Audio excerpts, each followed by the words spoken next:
नमो भगवते वासुदेवाय। नमस्कार प्रिय भक्तों, स्वागत है आपका।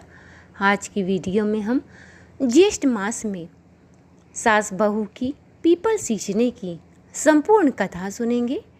इसके साथ ही गणेश जी की कथाओं को श्रद्धापूर्वक सुने और पुण्य सुने। एक समय की बात है, एक गांव में एक बुढ़िया माई रहती थी। वह गणेश जी की अत्यंत ही भक्त थी। वह सदैव गणेश जी की पूजा किया करती, परंतु उसे एक बात की ही समस्या थी।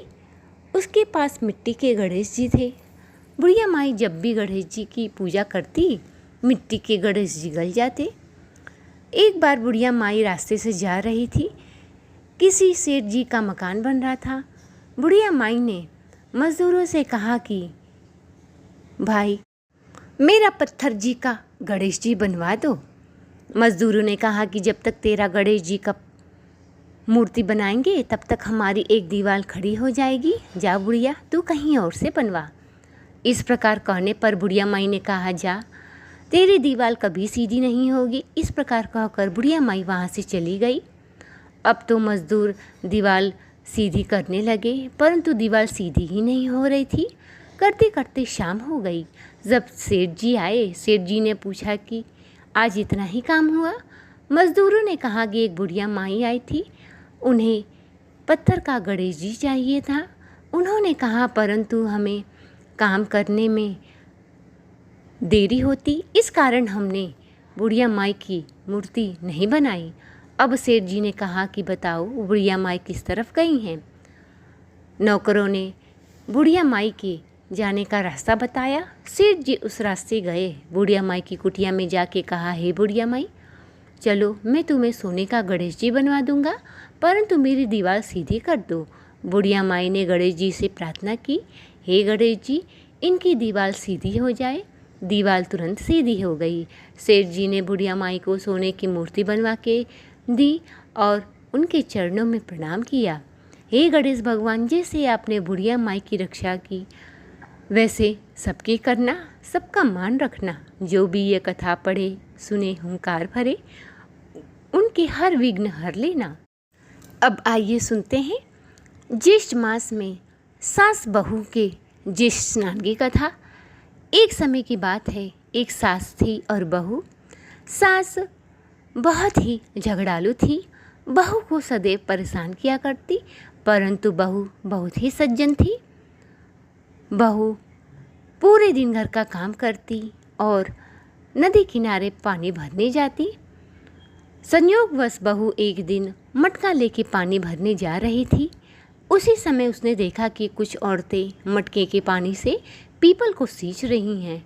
बहू ने पूछा कि भला ये क्या है। सारी औरतों ने कहा कि ज्येष्ठ का महीना चल रहा है, जो भी इस महीने पीपल को सींचता है उसे धन सुख सौभाग्य और सब सुखों की प्राप्ति होती है। बहू ने कहा, ठीक है, मैं भी आज से पीपल अवश्य सींचूंगी। बहू ने उस दिन पानी से ही पीपल सींचा। अब अगले दिन बहू ने घर के सारे काम किए और मटके में दूध भर लिया और उसे ढक लिया।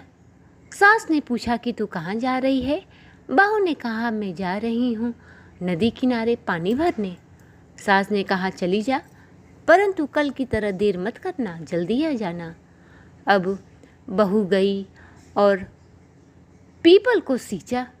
पीपल सींच के वो चली आई। इस प्रकार वह रोज जाती और मटके में दूध भर के ले जाती और उससे पीपल सींच देती। जब एक महीना बीत गया, सास ने पूछा कि दूध तू बेचने ले जाती थी, वो भला उस दूध का क्या हुआ। बहू ने कहा कि माताजी, उन्होंने कहा है कि कुछ समय के बाद पैसे दे देंगे, अभी उनके पास पैसे नहीं हैं।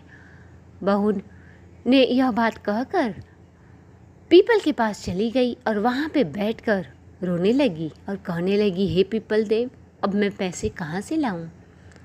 इस प्रकार रोने पर पीपल के पेड़ में से आवाज़ आई कि पुत्री, तुम क्यों रो रही हो। तब उसने सारा वृत्तांत बताया। पीपल देव उसकी भक्ति से प्रसन्न थे। उन्होंने कहा कि तू मेरे पत्ते ले जा और अलमारी में रख देना। बहू ने सारे पत्ते इकट्ठा किए, ले जाके अलमारी में रख के और चुपचाप अपने कमरे में सो गई। अब जब सास उठी, अलमारी खोली तो देखिए उसमें हीरे मोती जवाहरात।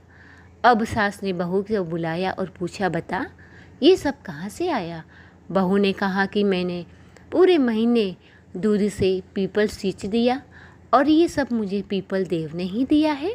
अब बुढ़िया माई कहने लगी कि अच्छा, अब मैं भी पीपल सींचूंगी। इस प्रकार कहकर वह पीपल देव को सींचने का निर्णय कर लिया।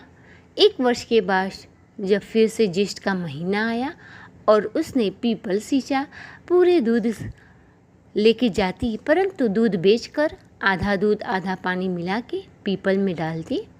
इस प्रकार 1 महीना बीत गया। सास ने कहा बहू से, तुम मुझसे पैसे मांग। बहू घबरा गई, कहने लगी, माँ जी मैं आपसे पैसे भला कैसे मांग सकती हूँ। पर सास के कहने पर बहू ने पैसे मांगे। सास गई पीपल देव के पास बैठकर रोने लगी। पीपल देव के पेड़ में से आवाज़ आई कि बुढ़िया माई क्यों रो रही हो। बुढ़िया माई ने कहा कि मैंने तो पूरे दूध से पीपल सींच दिया, मेरी बहू मुझे घर से निकाल देगी, वो मुझसे पैसे मांग रही है, अब मैं पैसे कहाँ से लाऊं। पीपल देव ने कहा कोई बात नहीं बुढ़िया माई, मेरे पत्ते उठाओ और ले जाके अपने अलमारी में रख दो। बुढ़िया माई ने कुछ पत्ते इकट्ठा करके अपने अलमारी में रख दिए और अगले दिन जब बुढ़िया माई ने अलमारी खोली तो उसमें खूब ढेर सारे कीड़े मकोड़े रेंग रहे थे। अब बुढ़िया माई ने अपनी बहू को डांटने लगी, तुमने कुछ जादू टोना किया है जिस कारण मेरे साथ ये हुआ। पड़ोसी कहने लगे कि तुमने मन में पाप रख के पीपल देव की पूजा की, परंतु बहू की भक्ति तो निश्चल थी, इस कारण पीपल देव ने उसे आशीर्वाद दिया। इस प्रकार हे पीपल देव, जैसे आपने बहू का मान रखा वैसे सबको सद्बुद्धि दे और जो भी यह कथा पढ़े सुने हुंकार भरे सबकी मनोकामनाओं को आप पूर्ण करना। तो ये थी आज की ज्येष्ठ मास में सुनी जाने वाली कथाएं। ऐसी कथाएं सुनना आपको पसंद है तो चैनल को सब्सक्राइब, वीडियो को लाइक और शेयर अवश्य करें। मिलती हैं अगले वीडियो में अगली कथा के साथ, तब तक के लिए नमस्कार।